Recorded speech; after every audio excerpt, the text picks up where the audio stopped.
And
lunch the other day.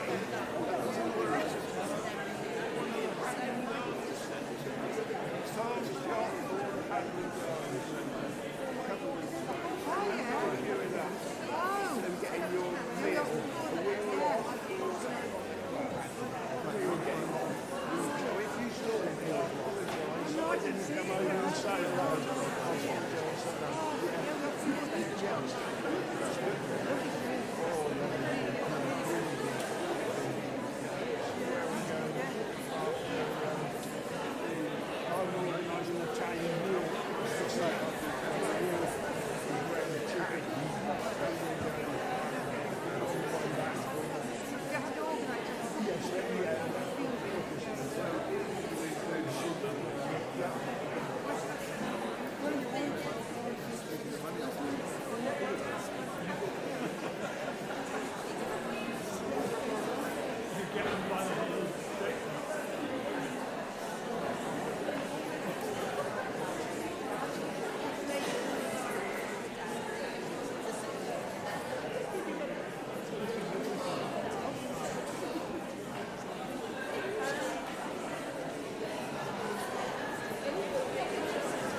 quorum anyway.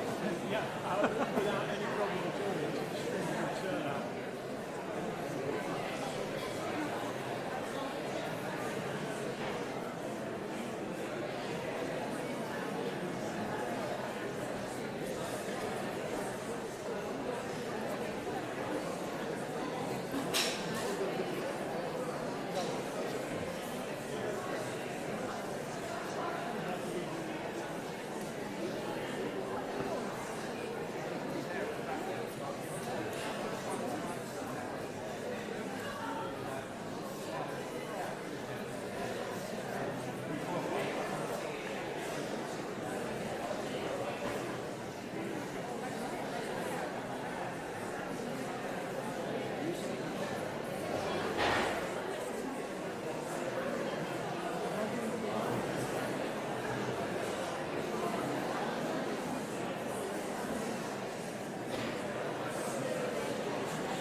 Okay, good morning everybody. Can you all hear me at the back? Can you hear me all right at the back?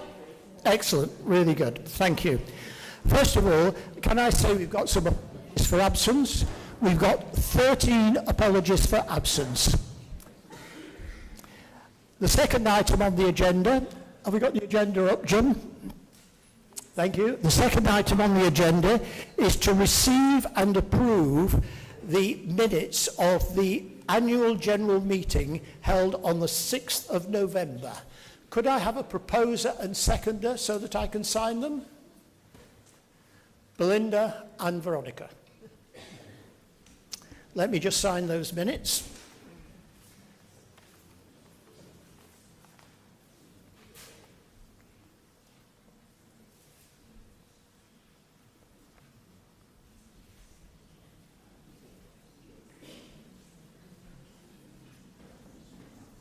Thank you very much indeed. Thank you. The next item on the agenda is to approve the Chair's report for the year 2024-25. Oh, I beg your pardon. May I just mention one thing before I move on? And that is to mention that one of the apologies is from Mark Partner, our Treasurer. Mark's not able to be present today because he had some planned surgery yesterday, and having spoken to Rosemary, I gather it all went very well, and he's hoping to be out of hospital during the course of today, all being well. So I'm sure we'd all want to wish send our best wishes to Mark for a speedy recovery. Thank you. Now, the Chair's report. The report has been sent to you. I've not received any questions about the report. I've nothing further to add to the report. May I have a proposer and seconder for the report? Peter Lockett and Nick Sturley. Thank you. Can I have a show of hands that the report's received? Thank you all very much indeed. All I'd like to say about this past year is this. I've had a wonderful committee around me who've done an amazing amount of work. All the conveners have put an awful lot of effort into all the events which have taken place during this anniversary year. And in addition, the particular people who've undertaken projects have worked amazingly. We had a wonderful quiz only last week. We had a really good concert as well, and lots of other things. I don't want to mention them all, but thank you to all of those people. And particular thanks to all of you, if I may say so, There wouldn't have been very good events if you're not turned up. And there was an amazing turnout to all those events. The open day had over 200 people, so that's really great. So thank you, members. It's really great what you've done. Thanks. Now then, can I move on then to receive the Treasurer's report and the examined accounts for the year? In the absence of Mark, it falls to me to present the Treasurer's report and the audited accounts for the past year. I shall be quite brief. There are just 3 key points which I would want to make. We are living within our means, but we drew on our reserves to fund the anniversary celebrations. Secondly, there is no need to increase subscriptions. And thirdly, our financial situation remains healthy under Mark's stewardship. I've not received any notice of any questions, so I would ask for the approval of the report and the audited accounts. Could I have a proposer and seconder, please? John and... What's John's surname? Sorry, I forgot your surname, John. My apologies. Not John Lawrence, of course. And did I see Paul? Paul Martini at the back. Again, could I have a vote, please, to approve the accounts? Many thanks indeed. Thank you. Can I just pass over, if I may, for the moment, the appointment of the independent examiner, which of course is Richard. But I'll come to that, if I may do, just a little bit later as a result of some of the appointments which we might make. Now, firstly, can I then move to electing the committee members for the coming year? And I'm going to deal with the nominations which we received to date. And as you realise, there are 3 vacancies on the committee. Let's deal with those nominations in turn. And I'm going to start with the nomination of the secretary, who is Hilary Tomlinson. Hilary, do you mind just wherever you are, standing up? Hi, Hilary. Hilary. Hilary is a new member who's just joined and volunteered to take on the secretary role. She has been proposed and seconded by Lois Shoesmith and Joe Wells. I've seen Lois somewhere, so thank you very much indeed for proposing and seconding. Hilary, look forward very much to working with you in the coming year, and thank you so much for volunteering to do the treasurer job, as the secretary job. Thank you. May I have a vote from you all confirming that Hilary be appointed secretary?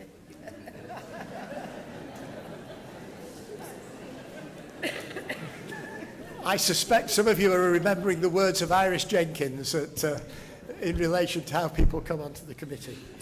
Okay, let's move on then.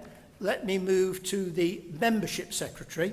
Our membership secretary, as you know, is Rose Robinson, who is here. Sorry, Rose. Sorry, Rose. Couldn't get around.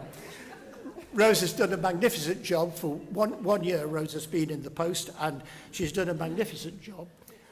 Rose is proposed by Grace Samuels and Neil Wright. Rose has been one of the people instrumental in increasing the number of members that we have in the U3A. So could I just have a proposer and second? May I just have a vote to vote Rose into the membership secretary role? Thank you very much indeed. The next role is the database and technical manager. As you know, Jim has been a great stalwart of Wendover U3A, and I'm pleased to say that Jim will not be entirely finishing with us because he'll be doing quite a bit of work in terms of our main meetings. I'll say a bit more about Jim in a minute later on. But can I just say Francis Templeton, who is somewhere over here. Francis? Francis at the back. Thank you, Francis. It's all turned around. Thanks. Give us a twirl, Francis. Thank you. Francis, thank you very much indeed for volunteering. And Francis has been proposed, this is always good news, by Claire Templeton, his wife, which is always good, and Graham Crowe. So again, could I have a vote, please, to support Francis' appointment? Thank you all very much indeed. Then the next appointment is that of Social Secretary. As you know, Melanie has done an enormous amount of work on the spring barbecue, the spring anniversary event, and also the dinner dance. And she's been just about everywhere when we were having tea and coffee and so on. Melanie is standing for another year and is proposed again by Grace Samuels and Maureen Hall. And could I have a vote, please, in favour of Melanie? Thank you all very much indeed. Our next appointment then is the Speaker Secretary. Alison's been in the post for a couple of years and she's arranged some excellent speakers, if I may say so. Not everybody is perfect, but they've been pretty good all round. And we've got a really good programme for the coming year.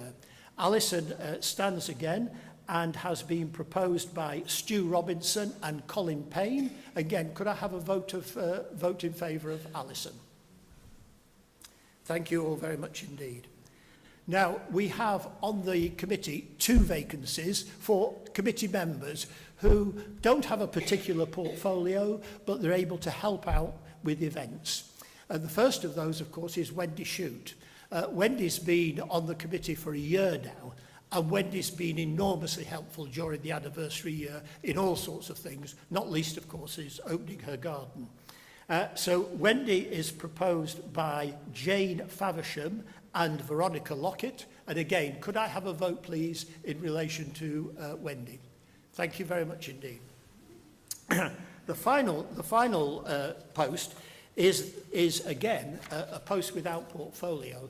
And I'm delighted that Bob Reid, Bob's somewhere in the middle here. Bob, hi Bob. Bob's just joined us. And I'm delighted that he was able to put his name forward. Bob helped out this morning at very short notice when our usual setter-up was unable to be here. So thank you, Bob, for coming forward. Bob, again, let me just work out. Bob has been proposed by Stu Robinson and Neil Shaw. And again, could I have a vote, please, for Bob Reid to come on as a member without portfolio? Thank you all very much indeed. Now, as you appreciate from the agenda, we're left with 3 vacancies which have not been filled. Now, as you probably recollect from last year, under the Constitution, if there are insufficient candidates standing, I, as the chair of the meeting, may, as a last resort, appeal for any willing member present to agree to stand. A vote must be taken and carried by a simple majority that I can make such an appeal, and then any willing candidate then may offer themselves and be proposed to the meeting. So may I seek your approval to me making an appeal for anybody to come forward for the vacant post? Could I just have a vote in relation to that simple point, please? Right, thank you very much indeed. I'm very grateful to you for that. I'm going to take the vacant posts slightly out of order, if I may. And I'm going to start with the post of the Treasurer. Mark was quite insistent this year that we should, so to speak, leave it open for nominations to come forward. And that is the position. It's open for nominations to come forward. So my question is a very simple one to members today, which is there somebody who is prepared to stand as the Treasurer? It's been made clear to Mark that if anybody does stand, then that will be the position. Somebody will be nominated and put into the post. So could I ask if anybody is prepared to stand as Treasurer? Richard, thank you very much indeed. Richard Brown has indicated a willingness to stand as Treasurer. Richard is our independent auditor. Could I please ask if there is a proposer and seconder for Richard? Oh dear, I've got so many to choose. I'm going to choose gentleman at the back. Sorry, I always forget your name. Gentleman at the back who puts out the cones. Chris Barron, yeah. And, sorry, John Lawrence as well. Again, could I have a vote, please, for the appointment of Richard as the Treasurer? Thank you all very much indeed. Thank you. I will, of course, let...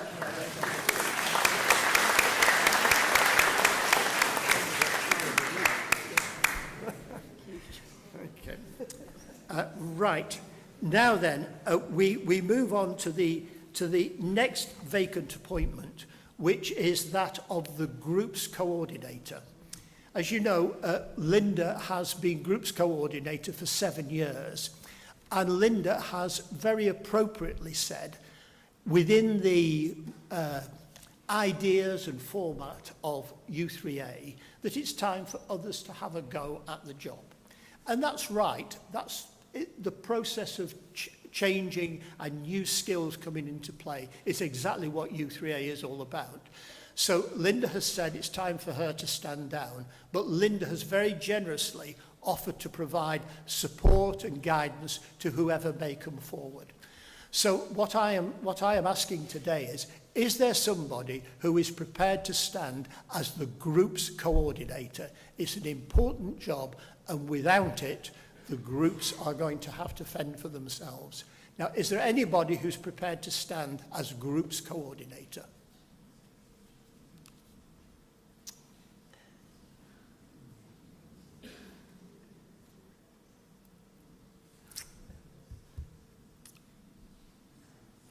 I feel like I should be an auctioneer and start.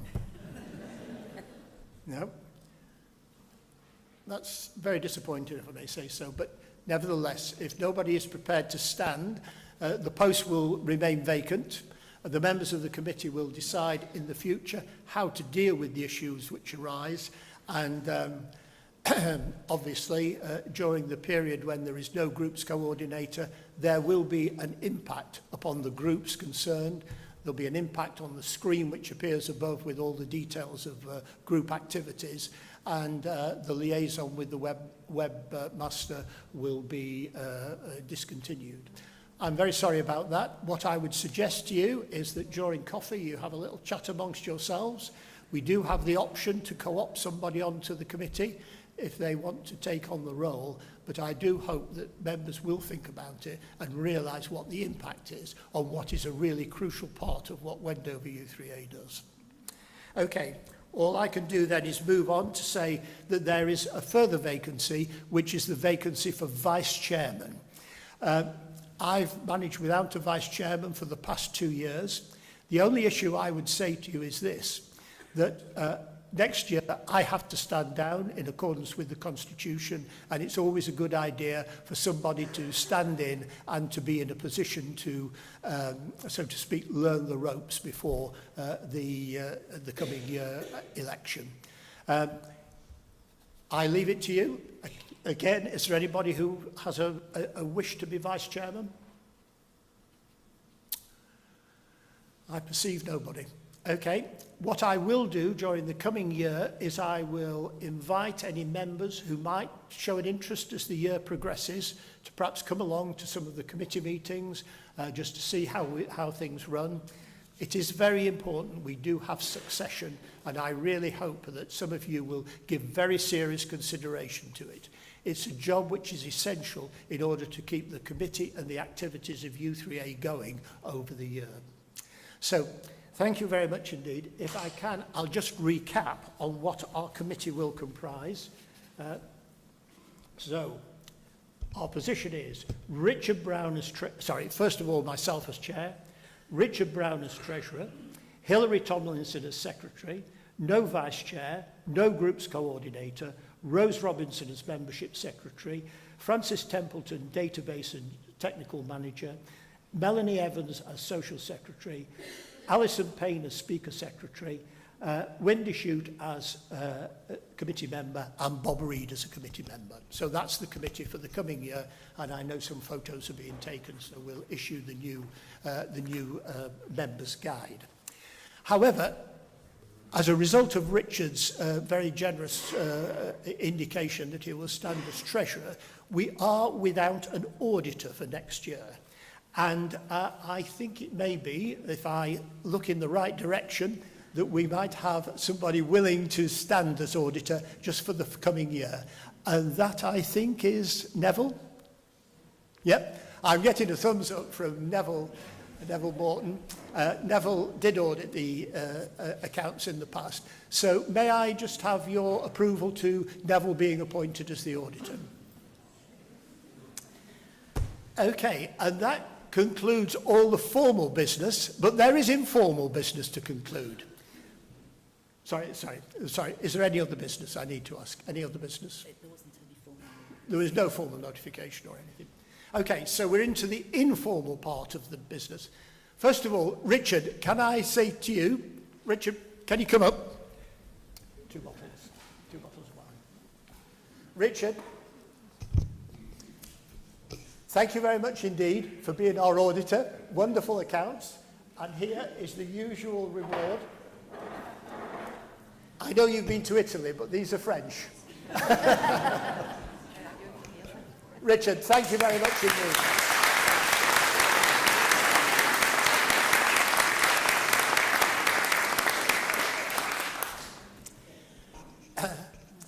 Then I'd like to say some words about Jim.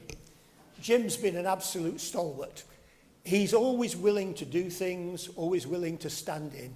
Indeed, he's standing in today for the speaker, Darry, who unfortunately has to go to a funeral and therefore is not able to be present. He's going to give us a talk on why we remember and why we forget. I shall be listening very carefully to it. Okay. Jim, you've been absolutely wonderful, absolutely fantastic in your job, and we're really grateful for the fact that you're still going to be around and you're going to be helping us with various issues from time to time. Now, there is a present for you, Jim. I consulted your colleagues on the Brewing Studies group. Those of you who think the Brewing Studies group is just about drinking beer, I'm told are wrong. It's all about the technical issues. And here is Jim. Sorry, Melanie. Here, let me have it first. I've carefully chosen the beer for you, Jim, and the significance is this is called XT, okay? And I've discovered what they do. So first of all is 1, then we have 3, then we have 4, and finally we have 5. So I think there's some sort of calculation goes on, Jim, in these events. I've also added a couple of side pocket, which I don't know whether you like it or not, but it's a local Tring brewery. Anyway, Jim, thank you very much indeed. Enormously grateful. Please, big hand for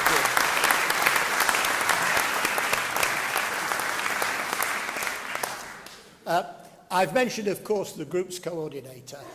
I know Linda's had contact with probably everybody in this room from time to time in connection with forming groups and what have you. This year, the groups have increased from about just over 50 to 61, and that's entirely down to Linda's work in helping people, getting a little bit of funding to get started, indicating where people can go, what rooms are available, etc. Linda has been an absolute star, and she's done the job for 7 years. She's going to leave an enormous hole in the committee, and I can only say, Linda, you've been fantastic. Thank you very much indeed. Linda, there is a present for you.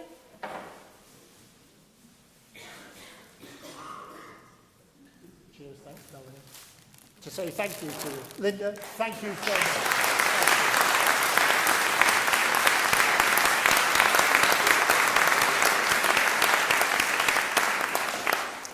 And finally, my thanks to Ali. I know lots of you know Ali. Ali's quite a character, I always think. She's a great person to have around. I know she was going all around Pompeii, wasn't she, with everybody, notwithstanding the fact she just had a knee operation only a month beforehand. I really don't know how she managed it. Ali, you stood in at short notice. You've been really good. She brought lots of interesting perspectives as a relatively new member. Ali, of course, has had to move to Banbury because I know she's supporting her daughters in a dance venture which they have. But she's been really great, and I found her an enormous support to me. So, Ali, once again, thank you so much. Thank you. Ali.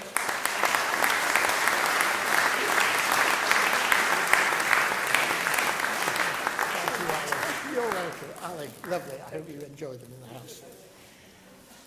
And that, I think, concludes all our business. All I need to mention, there are going to be some notices. I see people waiting here to mention notices. I've just got 2 notices from me.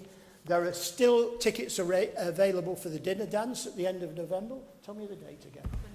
28th November, Friday the 28th November at Chiltern Forest Golf Club. I do hope some of you are able to come. There are more tickets available. It was a great event last year, and we hope it's going to be a great event this year too. And finally, just to say, the quiz took place last week. It was really successful. I see lots of competitors who were there at the quiz here today. I hope you all enjoyed it. I did. It was great. And also, the atmosphere that was created was wonderful. And I just need to add, as I said earlier, that today Darry is not able to be here. He, as you know, if people don't know, he is the proprietor of the Sweeney's supermarket in Wendover. He was going to talk about his journey as a supermarket manager, but sadly he has to attend a funeral. So at short notice, Jim is standing in, and we're going to have a talk on how we remember and why we forget. So that's all I need to say, and here comes Mrs. Brown to say something.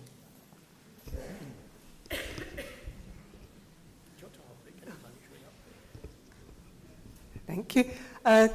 If you want a diary for next year, I'll be up at the top here. They're a £5. You can do it by cash or you can do it by card.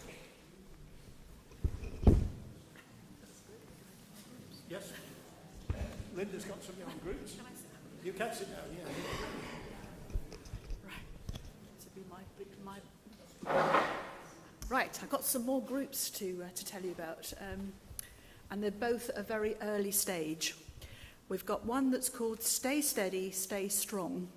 It's an exercise class which specialises in strength and balance to maintain independence and keep us mobile and steady on our feet.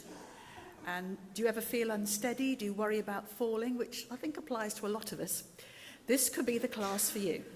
The only thing I would say, it's an active hour-long class, so maybe not suitable for anybody with a heart condition, but chairs are provided and you can work at your own pace.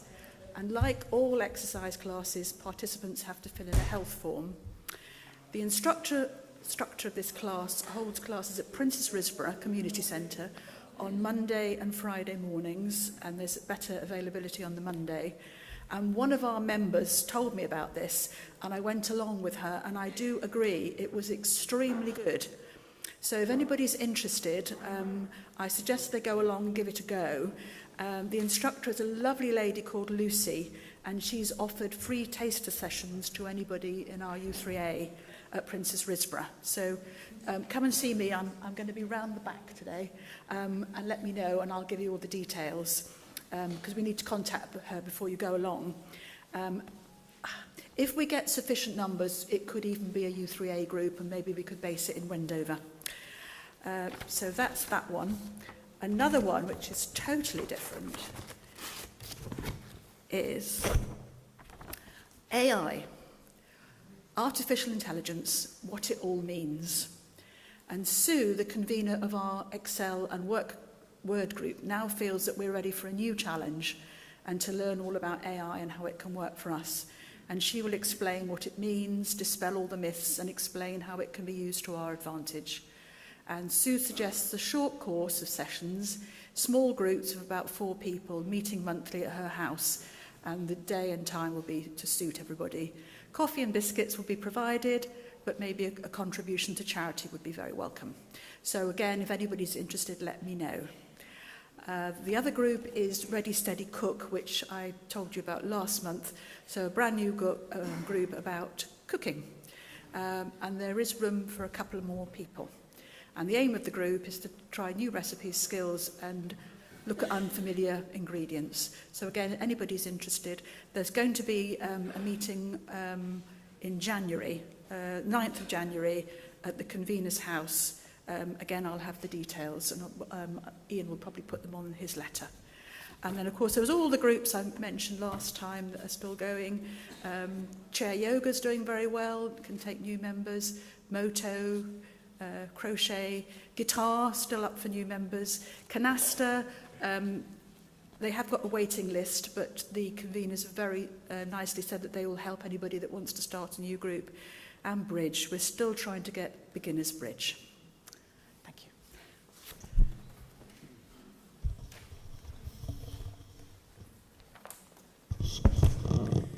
Good morning, Belinda Horn, travel team. I've got a new visit for you today.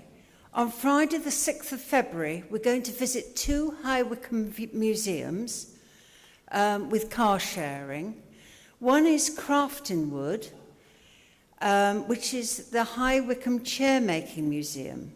There we will have a talk about the bodgers and how they used to work on the Windsor chairs in our beechwoods around here. We will see a demonstration of how they use some of the old tools. And there will be coffee at this venue. Coffee will be on arrival. After that, we're going to go to for lunch at the Spindle and Thread, which is only about 10 minutes drive away, but on the way to the High Wycombe Museum. At the High Wycombe Museum, there will be a display of photographs of old Wycombe, so you could compare it with the photograph of it as now. The 2 visits are going to cost you £8. Please come and sign up. Now, I am limited to 20 places because they are fairly small museums, but we can arrange for one group to go in the morning to the Crafting Wood Museum, and in the afternoon to the High Wycombe Museum, and vice versa. So please come and see me if you're interested in that. The other thing regarding the travel team is, the good news is I've got 1 twin or double room available for the Yorkshire holiday next year. All the rest have already been spoken for. But we are going on the 15th to the 20th of June. We are using Gordon McCallum as our driver, who we've used in the past. And we will be staying at the Old Swan in Harrogate. If you would like to come and join us on this visit, it's £659. There will be an additional cost for the venues that we visit while we're away. The travel team visits are open to anybody within this Wendover U3A membership. You don't have to sign up to become a travel team, join the travel team group. It's open to you all. So please, if you want to come and do any of our things, please come and see either Veronica or myself. Also, on the walking strollers group, we've had to change the venue slightly, or the meeting point for the venue for the Tame Walk.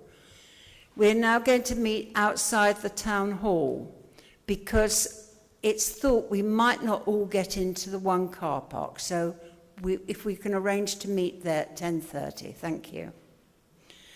And finally, I do enjoy getting messages from Linda saying, oh, we've got some few updates for the website. What am I going to do? How are you going to communicate with the website now if you don't put it on yourself?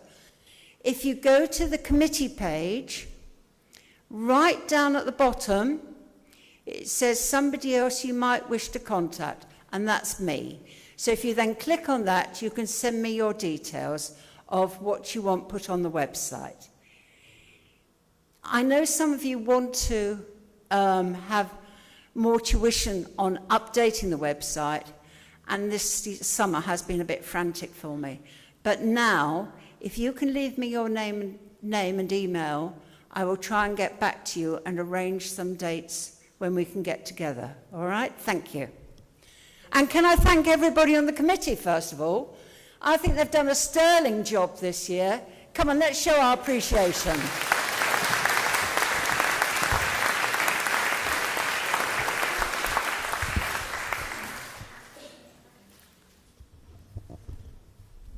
Thank you.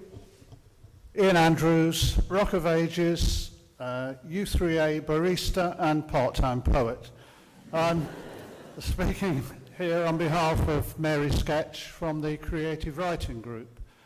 And I'm pleased to announce that there are now vacancies in the group for any aspiring poets, creative writers, fiction writers, or whatever you want to be.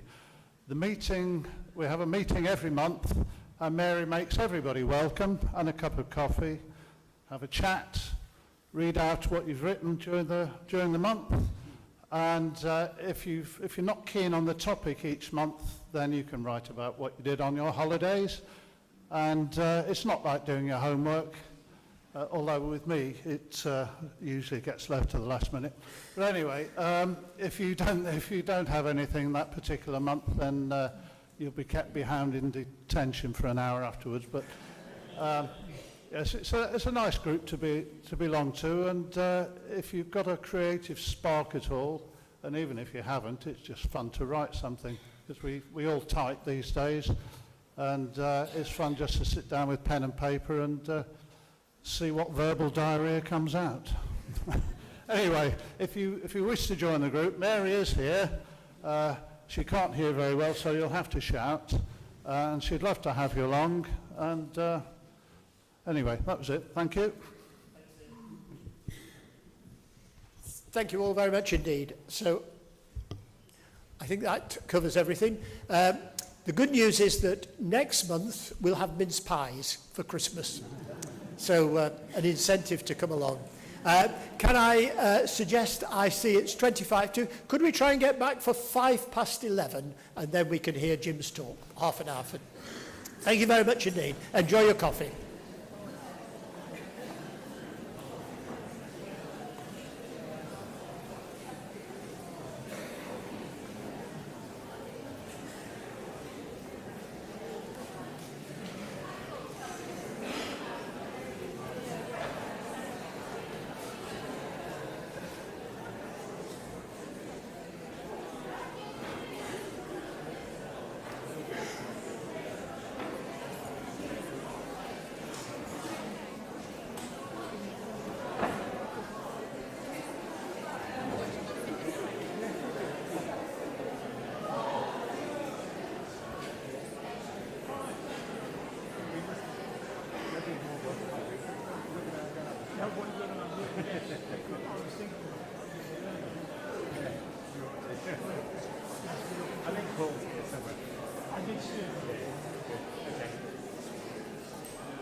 Right.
smoothly.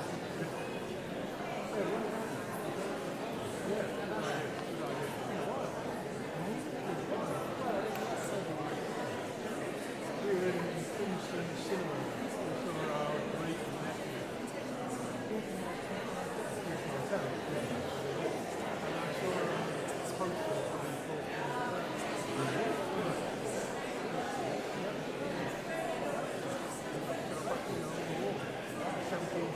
called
Well,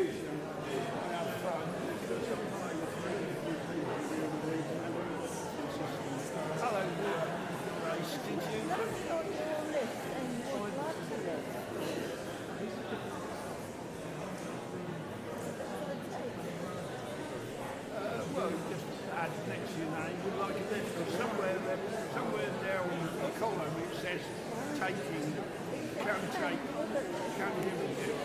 So tick your name, say, oh, ticket, and say, I want the lift. I know you're not giving. Okay, no, we won't card all the names, because you never get card. This is the trouble, Train's going to be horrendous. Yeah, just get your name.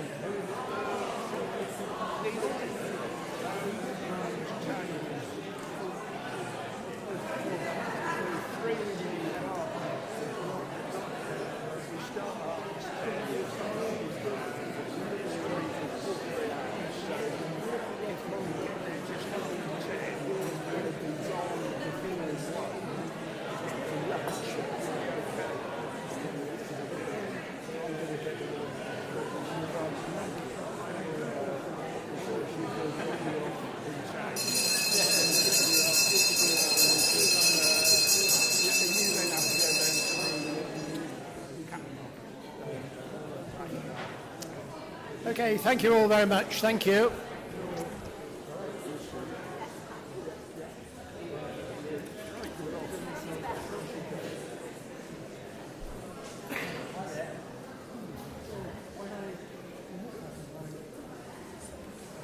I'm merrily calling you to order, and I don't know where Jim is. Oh, yeah, here you are, Jim. Sorry, I didn't know where you were.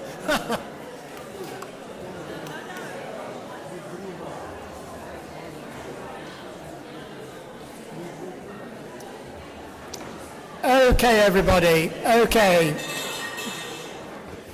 Let's settle down. Thank you all. Thank you all very much. Well, it's my great pleasure to introduce Jim. Jim's going to talk about our brains, how we learn and why we forget. Without further ado, over to you, Jim. No, because the later slides are white, so they'll be okay. No, we'll be all right.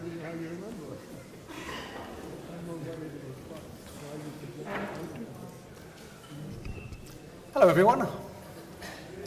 Third time this year. I last gave this talk here in November 2019, so it's a fair bet that you'll have all forgotten it. So I've got a bit less time than I anticipated, but we'll scamper through the brain and memory. So there we have a human brain. Typical average brain weighs about 3 pounds, and it's mostly fat. And that 3 pounds in weight represents about 2% of our body weight, and yet the brain itself consumes 20% of the body's electricity. And the reason for that, I think most of you will realise, it's, in a strange sense, it's a little electrical machine. The process of thinking and remembering and working things out is all done by electrical signals moving around the brain. This is a slightly fanciful diagram, but that sort of gives you the effect. And the little sparks, they're the neurons, they're the sort of connections between the signals. So it's not particularly accurate, but you get the idea. One way in which it's very inaccurate is the number of sparks. I've never counted them, there's probably about 100 on there. We've got billions of neurons in our brain, and they're all passing little signals around within the brain and then down through the spinal cord to our muscles, because the act of moving your muscles is also due to electrical signals. So as I say, that's a pretty picture, but not particularly accurate. You may also have seen an image like that in the past, which shows where different things happen in the brain. It's sort of accurate, but sort of misleading. Because if you look at all those discrete areas, sorry, I've just noticed that's on. If you look at all those discrete areas, you'll appreciate that very few of those things happen in isolation. So if you imagine you're at home and you've got a saucepan on the boil, boiling some potatoes or something, and you're in the lounge and you're getting addicted to loose women, as we all do, and then all of a sudden you hear a sort of the rattling sound of the saucepan lid, closely followed by the hiss of the water coming over. So if you think what happens there, so firstly you hear something, then you need to make a decision about what to do, and the decision's going to involve some movement. You're going to get yourself into the kitchen. Then when you're in the kitchen, you'll see what's happening. Again, you've got to make a decision. You're going to get the pan off the heat some way. Then there's going to be movement, and it's going to be multiple movement. Your feet are going to move, your arms are going to go out to grab the pan. So, yes, those things do happen in there, but actually, generally, there's stuff happening all over the place. And I can show that on the next slide, which shows some PET scans, PET scans of a person's brain doing different things. So what you can see there is that there are sort of bright areas, the sort of red, yellow, green, which are the centre of activity. And then you've got the blue areas, which is where the main area is going out to another area to get some information or give some information. PET scans, by the way, we're all familiar, I think, with X-rays, which are looking for bed density, which is how it picks out bones. You've got CT scans, MRI scans, all doing slightly different things. PET scans are looking for biochemical activity. So under experimental conditions here, where this person was subjected to just hearing words, but were probably blindfolded, you can see there's an area in the centre where there's activity, and then there's calls out to different parts of the brain. When they're just seeing words, it's different, and on and on. Speaking words is different, thinking about words is different. So, pretty complex. And the best thing to do with anything complex is try and simplify it into a 3-box diagram. I think I showed something very similar to this in the optical illusions talk, but we'll go into a bit more detail here. I probably need to apologise in advance that the first 15, 20 minutes of this, it's going to seem like you're at school and you're in a lesson. I make no apology, because what I've found, this is the talk I give most, and people are just really interested in how memory and brains work, particularly as you get older and you start to realise that they're not working quite as effectively as they used to. So I'll run through this as painlessly as possible. Let's start on the right. So we've got long-term memory. Everything you can remember is in long-term memory. Everything from about a minute ago back to when you were 2, 3, that's all in long-term memory. And contrary to one of the many brain myths that abound, long-term memory never gets full up. We've got enough capacity in long-term memory to remember everything we need to remember in our lives. Because one of the myths about forgetting is that we forget because the brain's overwritten something because it needed the space. Not true. So that's long-term memory, and you can see here the route in is through sensory memory and then through short-term memory. So if we look at sensory memory first, so sensory memory is receiving inputs from our 5 senses all the time. And if you think about it, that's a lot of information. If you think about vision right now, you're looking at me, because I'm waving my hands, and you're looking at the PowerPoint, but probably not looking at the flowers, although you are now, because I've mentioned them, not looking at the stained glass window, the font, and, no, it's not a font, pulpit. So what sensory memory does is it filters out a lot of the stuff that's coming in, because it thinks right at this moment in time it's not that important. Now, Helen and I occasionally discuss this. Some things are important, so the fact that you recognise your wife, that's important. But if you're changing a wheel on the car, it's not important at that moment in time. So sensory memory is quite smart in filtering things in and out, depending on what you're doing. And the things it thinks are important, get attention and they go forward into short-term memory. As I say, a lot of stuff gets ditched. I can give you a couple of examples. The interesting thing now is I'm going to describe something that's currently being ditched. And as soon as I describe it, you're going to start thinking about it. But then a minute or so later, you'll be forgetting it again. So if we take the sense of touch, you might think I'm not touching anything. But of course, you're all sitting in chairs. So we've got the sense of touch in the sense that you can feel the weight of your body on the chair. Now, normally you're not thinking about that because it's not important, it just happens. If you sat down on a pin or something, then it would get attention. So it's pretty smart at filtering out the things it doesn't think you need to know. Things that seem to be important go into short-term memory, and the thing about short-term memory is it has a very limited capacity. A guy called Miller did some experiments in the 50s, and he determined that the average adult could remember 7 plus or minus 2 things in short-term memory. So between 5 and 9 items. And if you don't do anything with them, within 30 seconds they'll have faded away. Partly because there'll be new stuff coming in. So let's just do a little example of that. I should have said that there are opportunities for audience participation in this presentation, but you can do it quietly in your own seats. No one needs to stand up or say anything or get embarrassed. So we'll do a little example. On the next slide, I'm going to show you 9 things, and they'll be on there for 10 seconds, and then PowerPoint will automatically blank out the slide, and then you'll see a red bar, which is a 20-second timer. So we're going to see the 9 things. Please try and commit them to memory, but please do it quietly, because if people start muttering, it's really off-putting.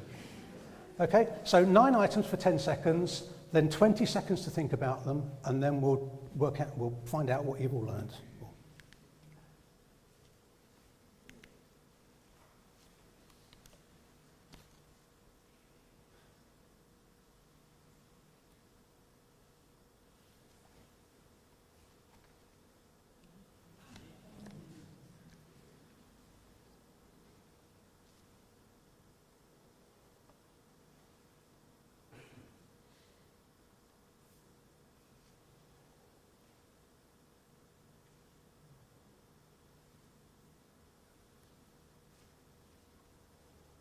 Okay, what can we remember? Any volunteers? Dog, okay. Funny, sorry? A rose. Now, stop there. Isn't it amazing you've remembered the 3 visual things? Okay, so what else have we got? Okay, I'm getting flooded now. I'll put them back up. I'm guessing most of you remembered most of those. So that was the upper limit of short-term memory. That was the 9 items, and you remember them. Incidentally, anyone notice anything different there? I've flipped the dog over just to see if anyone noticed. It was facing the other way. Okay, so there's our 9 items. So what happened was I gave you some instructions, then I put the slide up, you paid attention to it, and then you endeavoured to remember them in short-term memory. How did you do that? Oh, okay, good. Generally, most people, if you're in a situation like that, you'll keep thinking it or quietly saying it to yourself. And that's called rehearsal. So because we've got such a limit here, sometimes you have to pass things around and feed them back in again till you can make sense of them. So short-term memory is doing that all the time. But if I give you my address, until you can write it down, you'll just say it to yourself to try and remember it. So that's rehearsal. And that's one of the things short-term memory does to try and cope with its small capacity.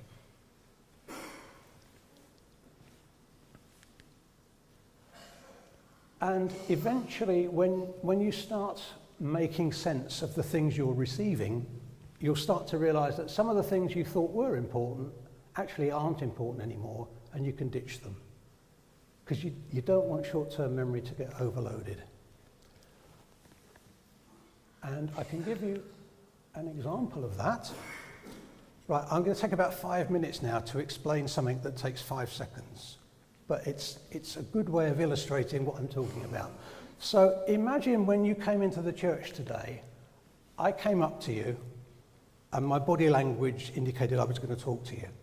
So the first thing that's happened is your long-term memory will have said to your short-term memory, that's Jim. Or if you don't know my name, it probably would have said, this is someone familiar. This is someone who's meant to be here. So I start speaking to you. Let's assume you're Chris. And this is what I say to you.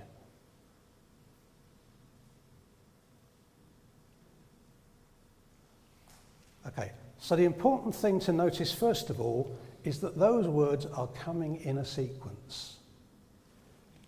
And if we stuck to this 9-item limit, you wouldn't be very far into the sentence before you ran out of capacity.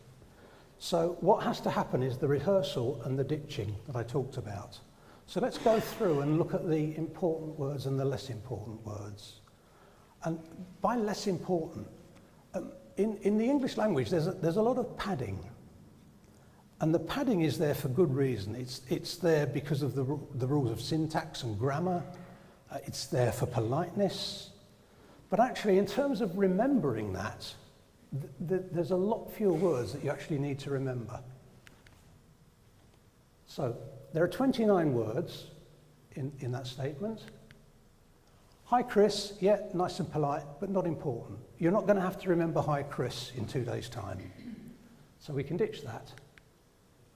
Helen and Jim, we think that probably is important because I'm obviously going to go on and say something else. So we need to rehearse those. Are going to, bit of padding, Haddenham Garden Centre, that's important. Or we think it is. Friday, that's important. Then we've got a whole load of padding. And then I'm offering you a lift at 10:30. So what's happened there is that we started with 29 words. Eventually we ditched 21, which left us with 8 words of, important, that's a bit grand, isn't it, for a trip to the garden centre? But in the context of this little conversation, 8 words of important information that you can now pop into long-term memory. And obviously, it'll go into long-term memory as new information. And then what's likely to happen after the end of this sentence is there'll be a short conversation. So it might be that you then slightly modify what's in there. So that's how rehearsal works. And say it's the only way you can really cope with the limitation of short-term memory and the fact that most word-based information comes in a sequence. So you have to remember so much until it starts to make sense. So rehearsal helps cope with short-term memory capacity. The other thing we do, and Peter brilliantly just demonstrated it, we do something called chunking. I've talked about items, but I haven't defined what an item is. So in the previous example, the items were words. But items can be quite big, and we can make big items by chunking smaller items together. So we do that with words. We chunk perhaps 5 letters into a 5-letter word. But we're quite good at making chunks, and how we do it is quite personal. It'll depend on a whole load of things: nationality, education, background, interests. We'll just chunk things together. Let's show some examples. So if I ask you to remember that, I think there's 11 digits there. 3, 6, 9. Most people would struggle to remember that because there's nothing really that connects those numbers. Now, for some of you, there might be something that connects part of the numbers. Imagine your son's 39 and you're 81 and you live at number 153. Yeah, the odds are slim, but But things like that will help you chunk that. But for most of us, we'd have to try and remember that as 11 digits, and we'd probably fail, unless you could write it down.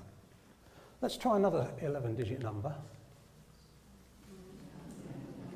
Thank you. Always wait for the reaction.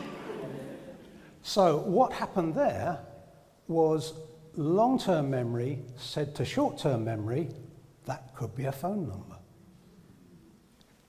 And we are conditioned to remember phone numbers generally as 3 chunks. So the dial code, and then we tend to split the number into 2 chunks. Some people organise the chunks slightly differently, but it's sort of like that. So we've got 11 digits into 3 chunks. Do the same with characters and words. So for most people, that's just 5 random characters. So you'd remember that as 5 items. But if I give you another one, now that's a chunk, because we all know the RSPCA. But if you were in Botswana or Vietnam, it makes as much sense as FSQOJ. So that's what I say when chunking is personal. There's another one. Some people say to me, oh, I could remember that as Dr. Ziwu. I disagree. Yeah, you could remember the doctor, but Ziwu doesn't have any meaning. Therefore, in an hour or a day, whatever, you'd have forgotten it, trust me. But if you were Polish, it means tree. Hadnam Garden Centre, that's a chunk. Some people are particularly skilled at remembering chunks that relate to what they do. So actors are great at learning lines. So that and the bit that comes after it, they'd remember that as a chunk.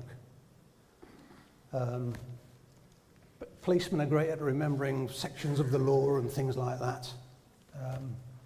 When I was a radar technician, I used to work on bits of radar that had been taken off aircraft, and you have to fill out a job card. And every bit of radar's got what's called a section reference number. I can't even, it must be about 15 characters. And I could remember loads of those when I was doing it. So you get good at things according to what you need to be able to do. But as I say, so chunking and rehearsal together allow short-term memory to work. You might be thinking, why not just make short-term memory bigger? Well, actually it wouldn't help, because it would then be holding so much stuff that it couldn't really do its job effectively. So this seems inefficient, but actually it works really well. The other important thing is that you need to be paying attention for things for this to happen. So I'm going to show you a video next. I would ask you please to watch it in complete silence. And when we get to the end, the reason will become clear. Some of you may find you remember it from last time as well. So I'm going to put a video on. Right, so what you can see there, you've got 3 paper cups, you've got a Hershey's chocolate, and what's going to happen is the person is going to put the chocolate under a cup, move the cups around, and you have to work out where the chocolate is. So that's the first thing that you'll need to do. So follow the cup with the chocolate under it. Then they'll do it again, but there'll be 2 people and 9 cups. But they're in 3 different colours. I think there's blue cups and yellow cups. But you'll need to do the same thing again. They'll put the chocolate under a red cup, and you need to follow the red cup. Okay? So, in silence, please.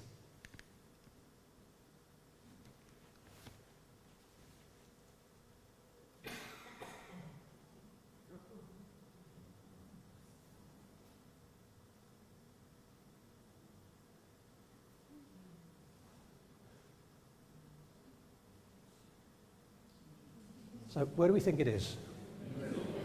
In the middle? Well done, well done. So now we're going to do it with 2 people and 9 cups. Same thing, it'll be under a red cup, and you follow the red cup, and you do it in silence, please.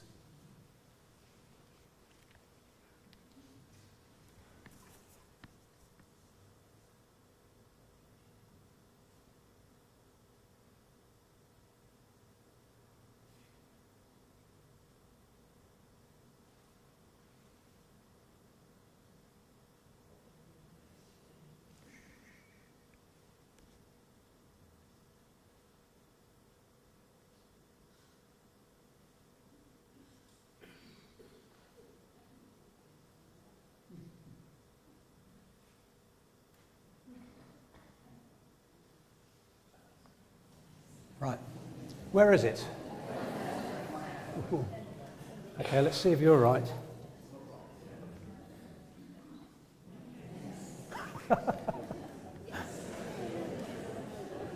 Well done.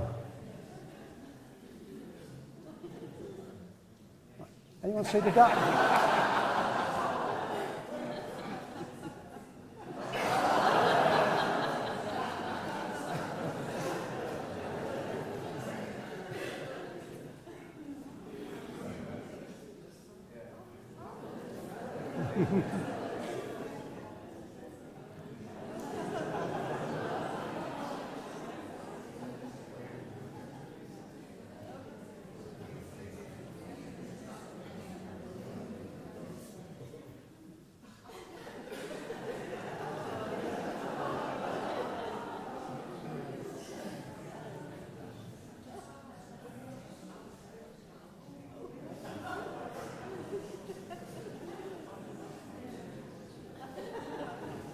Well done. So, you were given an instruction and you just followed that instruction, and you were paying so much attention to where the cups were that lots of stuff that you might ordinarily have noticed was just getting ditched, because your mission was to follow the chocolate.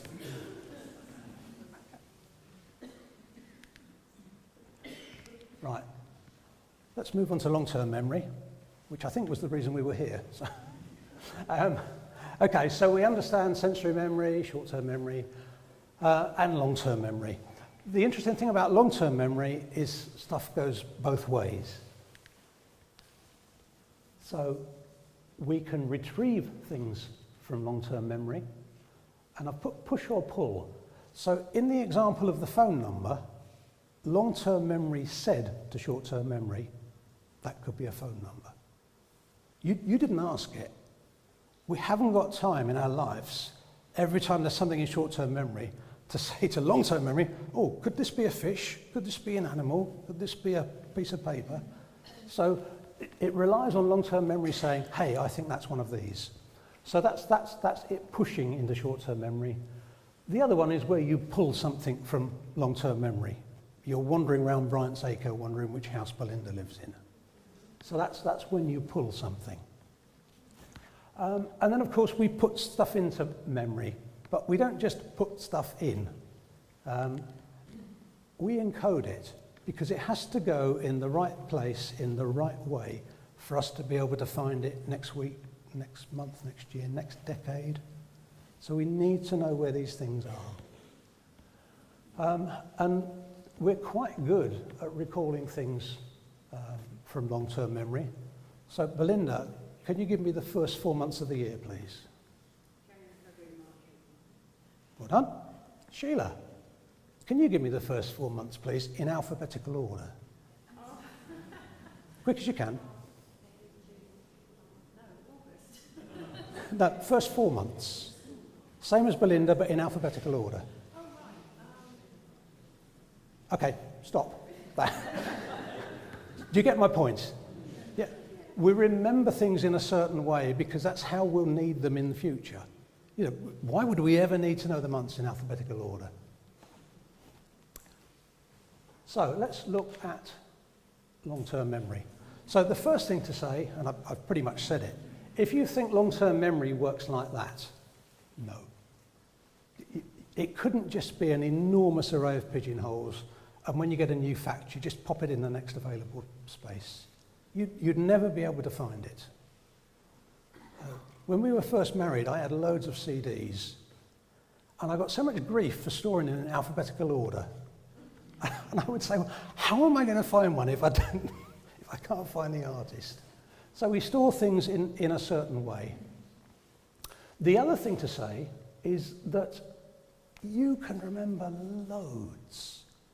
I can confidently say everyone in this room knows more than 1 million things, probably way more. It's quite difficult to count them. If you think about all the facts you know, all the figures, all the faces, all the TV programs you've watched, all the ways to get to different places around ours, you just know so much stuff.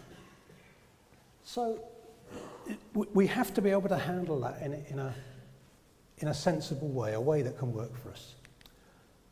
So, not pigeonholes, much more smart. There are 3 elements in long-term memory. The first is episodic memory. That's where we remember things and when they happened. Sometimes we remember the exact time, so you probably know the birthdays of your kids. Sometimes we can just put them in sequence. So if I asked you to give me the birth dates of the late Queen's children, I imagine most people wouldn't know that. But you know it was Charles and Andrew and Edward. So that's episodic memory. We've got procedural memory, sometimes referred to as muscle memory. They're sort of the same, but not quite. They're things we do without really thinking about, because we've learnt them to such a level where we don't have to think about them. Sometimes they're quite important, sometimes they're quite trivial. If you're whipping up a cake mixture, that's a skill, because you know just the speed and the way to do it without it splattering out all around the kitchen. Driving's interesting, because driving really, if you think about it, driving is 2 things. There's controlling the car, changing the gears and so on, and then there's actually reading the road and getting to where you want to be. And if you can think back to when you learnt to drive, or when you perhaps took one of your son or daughter out to learn to drive, the act of changing gear is so difficult. Off the accelerator, on the clutch, change gear, up the clutch, down the accelerator. And yet we do that without thinking, especially if we've got automatic cars. But the more you do things, the easier they become. So that's 2 elements, but the main one, the one that wins you the Star Prize, is semantic memory. Semantic memory, it's, as it says there, it's our personal store of knowledge. So we might all remember the same fact, 1066, or Theresa May, or whatever, but we might remember it in certainly different ways, or with different connections in and out. And we do that, as it says there, it's based on our background, our family, education, culture, friends, interest, profession, experiences, all sorts of things affect how we store things. And we can do some examples of that. No, we can't. We can look at a picture first. So I changed the order of my slides yesterday, and I shouldn't have done. How then do we actually store it? I've said it's personal, I said it depends on our background and so on. The best analogy I can give you is how supermarkets work. If you went to Tesco's and all the stock was arranged in alphabetical order, I mean, that would be a living hell, wouldn't it? Or it was arranged by the name of the supplier. I mean, the obvious way to do it is the way they do it. And it's sort of thematic. So we've got aisle 16 here, and on the left we've got tea and coffee.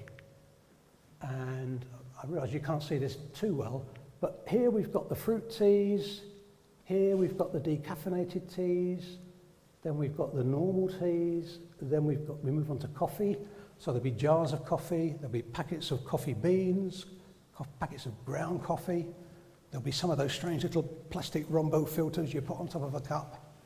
And you know where to go. So if you go to Tesco's and you want some apples, a bag of flour and a tube of toothpaste, you know where to go. And that's how long-term memory needs to work.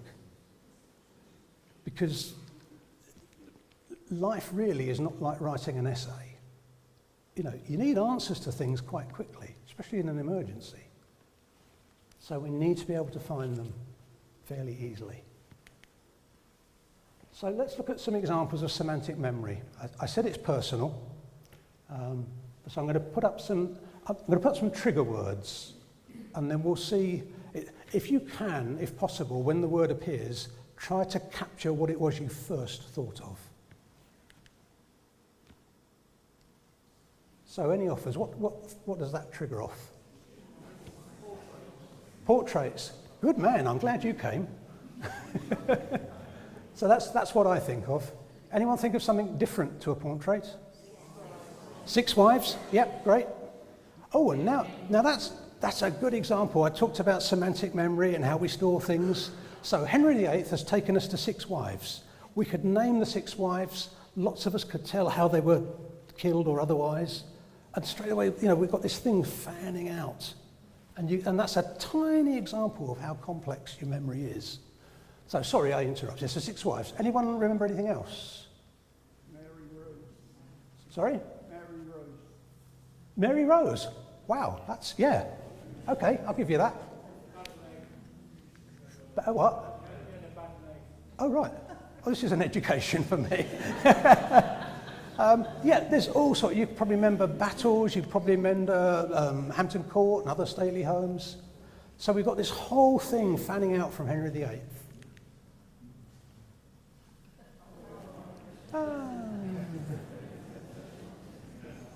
So, who said that? Eric Morecambe. Who did he say it to? Okay. What was he doing at exactly the moment he said those words? Oh, well, you don't count, your family. He was doing that. And you can also, obviously, we all know what comes after that. Okay, so that's, I think age helps us with that. If I show that to my kids, I'm really not convinced they'd know what on earth it was all about. Let's try something different. Now, there are no lemons in the room, okay? But that, I'm sure, will have triggered the smell of, even though you're not smelling anything, you know what they smell like. And if that said freshly brewed coffee or baked bread or cut grass, we've got all those smells in our long-term memory. And you just need the trigger to sort of bring them back, even though they're not here. What do we know about that? It's just a word. Well, going back to the fact that you know millions of stuff, millions of things. Okay, so you know what that word means. You know it's been spelt correctly. If I asked you for a synonym, you'd probably say maybe. Good, that's, I don't think I've heard anything other than maybe, so that works. And if I said, oh, construct a sentence that contains the word perhaps, you could do that. So if you know that sort of thing about every word you know, we're going to crack this million things very quickly. Your home, that's sort of double personal. I said semantic memory is personal, but you've got a double personal here because each of you, unless you're a couple, live in a different home. So you'll each think about your home and you'll think about different aspects of your home. So it's getting very, very individual now. One more to finish. So we remember people. We also remember things about things. So I used the Henry VIII example to, we went on to wives and things.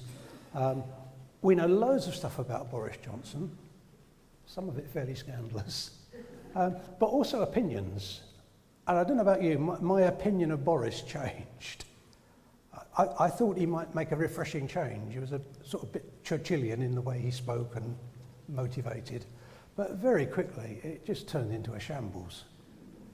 Sorry, that's a bit political, isn't it? But opinions change. So you're not only storing people, but you're storing things you think about people, about films, things on the telly, places you went on holiday, all this stuff. So, if we're so good at storing this stuff, how on earth is it that we forget stuff? Well, there's a few reasons. Let's do the sort of non-controversial ones first.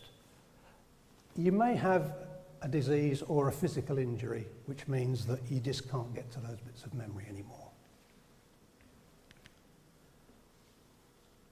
There may be something particularly distressing that you really don't want to remember. And then maybe some stuff, I said it right at the start, long-term memory stores everything from about a minute ago backwards to childhood. So going to Haddenham Garden Centre, it needs to be in long-term memory, but it needs to be in a sort of intermediate bit of long-term memory, because we're not going to need to know it in a month or a year or a decade. So some stuff was never designed to be kept for the rest of your life. Then we've got recency. So the brain will tend to prioritise new information over older, seldom accessed information. It doesn't overwrite it, but it just sort of gets pushed to the back. Like that old jar of star anise that you bought 2 years ago. You know, it's in the top of a cupboard somewhere. And we just get decay or fade just because the connections between the neurons don't come easily. And we've all experienced something where something's on the tip of your tongue. Or there's someone on telly, or you're talking about someone and you just forget their name. And then 2 minutes later, when you're not thinking about it anymore, the name comes back.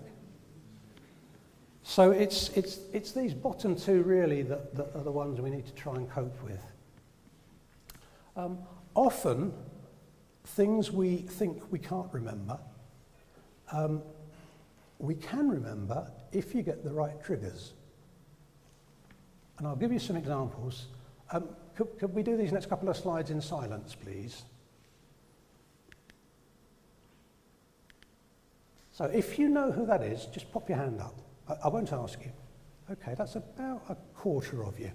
Right, I'm going to put up the other half of the picture. Okay, so the first people, were you right? Good. And the rest of us, hopefully John would have triggered Norma. Okay. So just having the right trigger can bring that back. Now, in these days of AI, it's a bit worrying because I could have put Arnold Schwarzenegger on there and you'd have said, oh yeah, that's his wife. but generally this works, it holds true. Anyone do crosswords? Good. The good thing about crosswords is that even if you don't know all the answers, by filling in some of the squares with the things you do know, it often will prompt you into something you didn't think you knew. So I'm going to put the clue up. Again, silence, please. So there's our clue. Right. If you think you know that now, just pop your hand up. Okay, that's about half a dozen. Okay, what I'm going to do now is fill in some of the other clues. When you think you know the answer, put your hand up. Okay?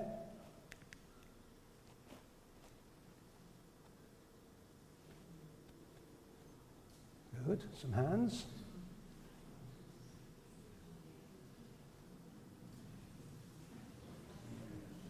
Yeah, okay, good, good.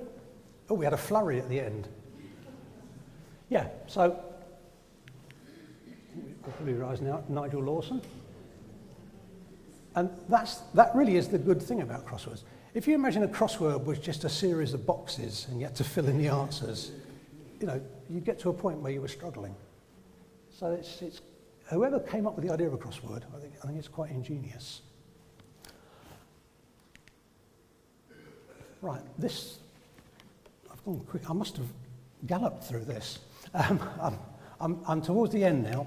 I want to do one more thing, audience participation again. What I'm going to ask you to do in a moment is close your eyes, and I want to try and make you remember something.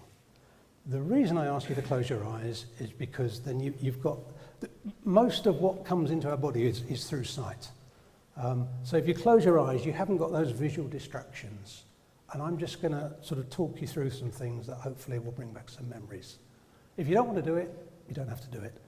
But for those who are, if you close your eyes now, please. And I'd like you to go back to one of your schools that you attended. Probably the one you can remember most. And for lots of us, that probably will have been secondary school. And pop yourself into a classroom Go into a classroom you can remember. It might have been a form room or it might have been a lab or something. And take a look around. So what can you see around the classroom? What about the desk? I presume most of you are sitting at a desk. What does that desk look like? Is it made of wood? Is it made of some sort of metal frame? If there was a lid, could you lift the lid? And if it was your particular desk in your form room, can you see anything in the desk that you remember? Now look around the room. Can you see people you remember? Teachers you remember? And now I want you to imagine the bell is going, and I want you to make your way out of the classroom, round the corridor, and get yourself into the hall. So round into the hall and take a look round. Different halls were used for different purposes. If we take a look down at the floor, I think for a lot of you it might be dark parquet wood. If it was used as a gym, are there coloured markings on the floor? And if you look around the walls, are there bits of apparatus that can be folded out to climb up and swing on? Perhaps there was a stage at one end of the hall. Perhaps you can remember being in there looking at something that was happening on the stage. Or perhaps you may have sat and examined the hall. And finally, the bell goes again, and I'd like you to make your way out of the hall, round the corridor, and go out of the door where you would have gone out in order to get home.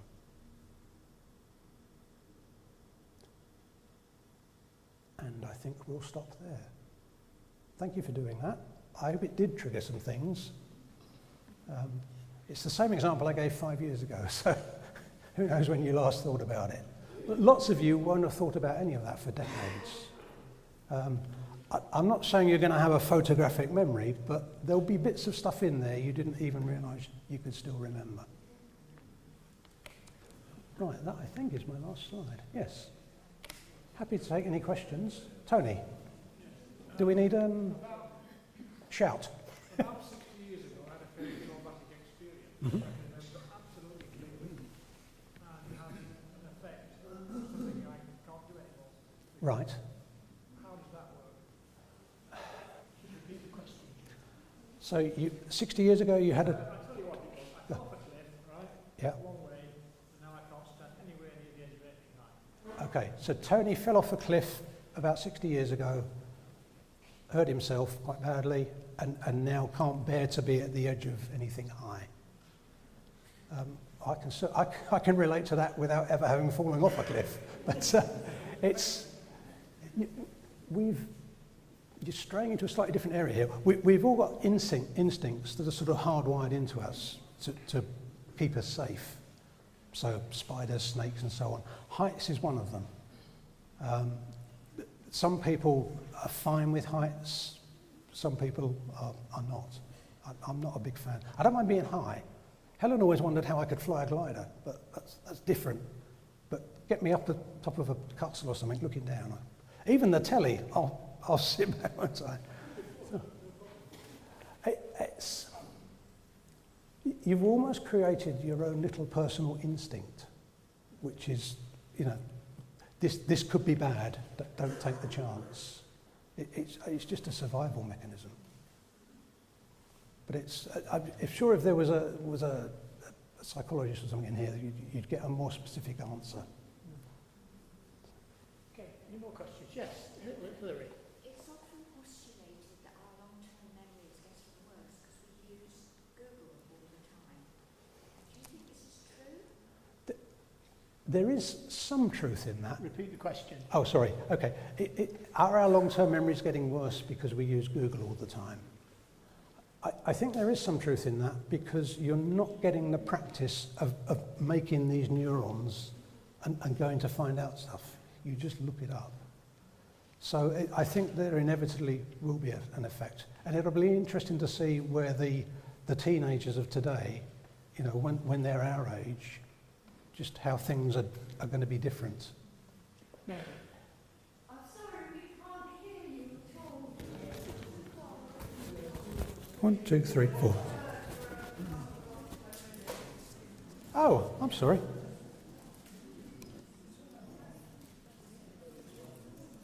Can you hear me now? Hello?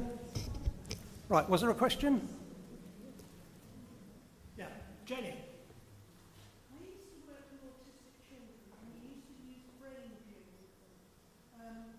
The one that seemed to, I mean, obviously, I don't know what you can remember now, was that you would say a word or a phrase that they needed to know, and then you had to close your hand 3 times. And the idea was that if you wanted to record, you opened your hand 3 times. Now, I don't really have enough experience to say whether it worked or not. It seems to in the short term. But do you have any ideas on that? Or brain in general? I don't know, but if you hadn't said what you'd said, I probably would have predicted that that would work for a short time. It's a bit hit and miss, isn't it? Because presumably you're learning lots of words and you're doing this each time. So it's not like that relates to fire engine, and that's always fire engine. So, but if it worked, yeah. Okay. Any more questions? Yeah, yeah.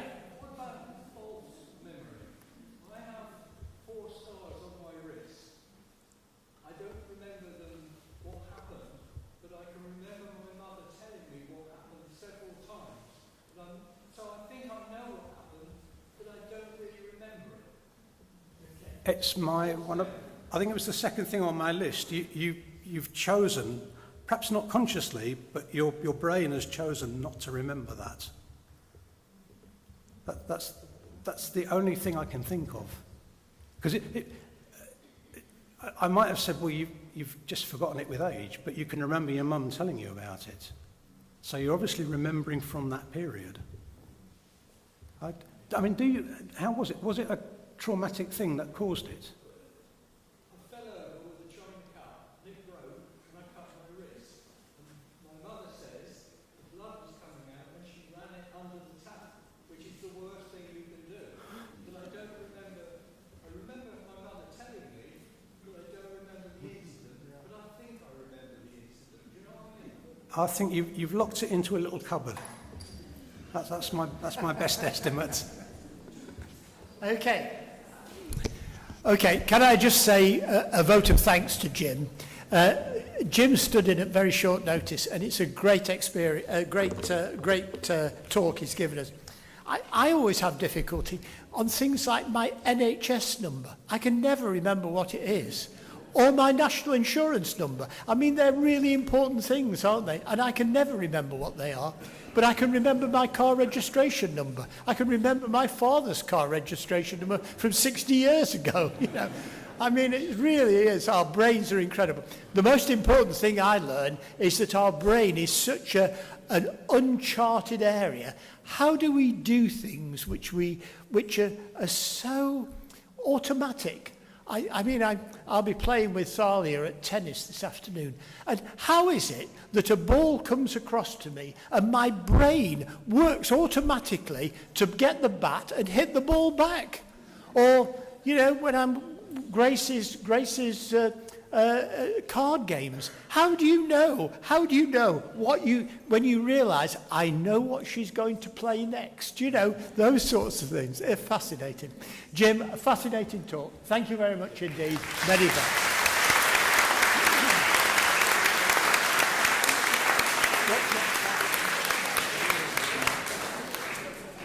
Look forward to seeing you all next in December. May I wish you a very pleasant day. Sun, I think, is supposed to come out later on. So have a nice day, and thank you all for coming along today to the AGM. Thank you.